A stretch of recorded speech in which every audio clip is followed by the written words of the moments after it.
India New Zealand തമ്മിലുള്ള one day സീരീസിലേക്കുള്ള ടീമിനെ ജനുവരി 3-നാണ് കേട്ടോ സെലക്ട് ചെയ്യാനും പോകുന്നത്. അതിനു മുൻപായിട്ട് BCCIയുടെ സൈഡിൽ നിന്ന് തന്നെ ആരൊക്കെ ടീമിൽ നിലനിൽക്കും, ആരൊക്കെ പുറത്തു പോകും, ആർക്കൊക്കെ റെസ്റ്റ് കൊടുക്കും എന്നുള്ള കാര്യങ്ങൾ BCCIയുടെ സൈഡിൽ നിന്ന് തന്നെ റിപ്പോർട്ടുകൾ പുറത്തു വന്നിട്ടുണ്ട് കേട്ടോ. അപ്പോൾ ആരൊക്കെയാണ് ടീമിൽ ഇടം നേടാൻ പോകുന്നത്, ആരൊക്കെയാണ് പുറത്തു പോകാൻ പോകുന്നത് എന്നുള്ളത് നമുക്ക് നോക്കാം. ഇന്ത്യൻ ന്യൂസിലൻഡ് തമ്മിലുള്ള ഫസ്റ്റ് മാച്ച് നടക്കാനായിട്ട് പോകുന്നത് ജനുവരി 11-നാണ് കേട്ടോ. ക്യാപ്റ്റനായിട്ട് ശുഭ്മാൻ ഗിൽ തന്നെ വരുമെന്നാണ് റിപ്പോർട്ടുകൾ പറയുന്നത് കേട്ടോ. പരിക്ക് കാരണമായിരുന്നു സൗത്ത് ആഫ്രിക്കയും ഇന്ത്യയും തമ്മിലുള്ള ലാസ്റ്റ് വൺ ഡേ മാച്ചിൽ നിന്നും ഗില്ലിനെ ഒഴിവാക്കിയിട്ടുണ്ടായിരുന്നത്.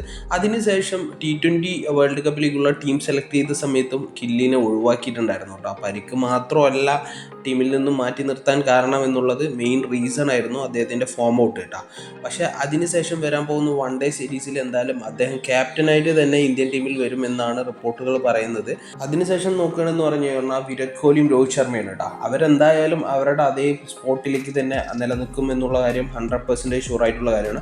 അതിന് ലാസ്റ്റ് കഴിഞ്ഞ സൗത്ത് ആഫ്രിക്കൻ സീരീസിലെ മാച്ചുകളും അതേപോലെ തന്നെ ഇപ്പോൾ നടക്കുന്ന വിജയ് ഹസാര ട്രോഫി ഉണ്ട്, ഡൊമസ്റ്റിക് മാച്ചുകൾ, അതിലും അത്യാവശ്യം രോഹിത്തും വിരാട് കോഹ്ലിയും നല്ല രീതിയിൽ കളിച്ചുകൊണ്ടിരിക്കുന്നുണ്ട്. അതുകൊണ്ട് തന്നെ അവരുടേതായിട്ടുള്ള സ്പോട്ടിൽ ഓപ്പണിംഗ് ആണെങ്കിൽ രോഹിത് ശർമ്മ, അതേപോലെ തന്നെ വൺ ഡൗൺ ആണെങ്കിൽ തന്നെ വിരാട് കോഹ്ലി അങ്ങനെ കണ്ടിന്യൂസ്ലി തുടരുമെന്നുള്ള കാര്യം ഉറപ്പാണ് കേട്ടോ.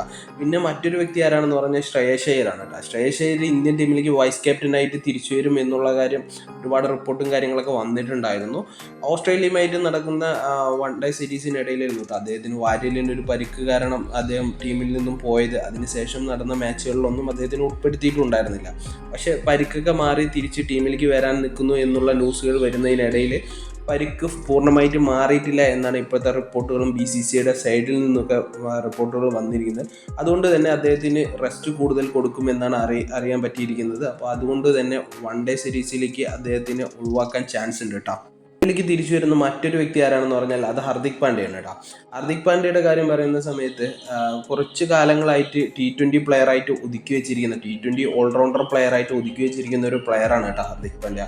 എന്നാൽ അദ്ദേഹത്തിനാണെങ്കിൽ വൺ ഡേ ആണെങ്കിൽ തന്നെ ടെസ്റ്റ് ആണെങ്കിൽ തന്നെ നല്ല രീതിയിൽ കളിക്കാൻ പറ്റുന്ന ഒരു പ്ലെയർ കൂടിയാണ് ഹാർദിക് പാണ്ഡ്യ.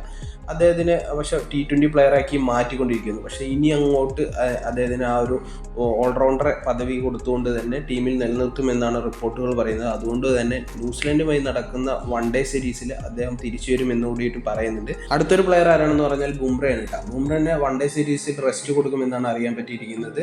വേറൊന്നും കൊണ്ടല്ല, ഈ ഒരു T20 വേൾഡ് കപ്പ് വരാനിരിക്കെ ഒരു മെയിൻ ബോളർ എന്ന നിലയ്ക്ക് അദ്ദേഹത്തിന് പരിക്ക് കൂടുതലായിട്ട് പിടിപ്പെടാൻ ചാൻസ് ഉള്ളത് കൊണ്ട് തന്നെ വൺ ഡേ സീരീസിൽ മാറ്റി നിർത്തി T20 സീരീസിൽ കൊണ്ടുവരികയും പിന്നെ തുടർന്ന് വരാൻ പോകുന്ന T20 വേൾഡ് കപ്പിൽ ഒരു മെയിൻ ബോളറായിട്ട് കൊണ്ടുവരാനാണ് ചാൻസ്. അപ്പോൾ അതുകൊണ്ട് തന്നെ ബുംറനെ മാറ്റി നിർത്തി ആ ഒരു പ്ലേസിലേക്ക് T20 വേൾഡ് കപ്പിൽ ഇല്ലാത്തൊരു ബൗളറിനെ കൊണ്ടുവരാനാണ് ചാൻസ് കൂടുതൽ കേട്ടോ.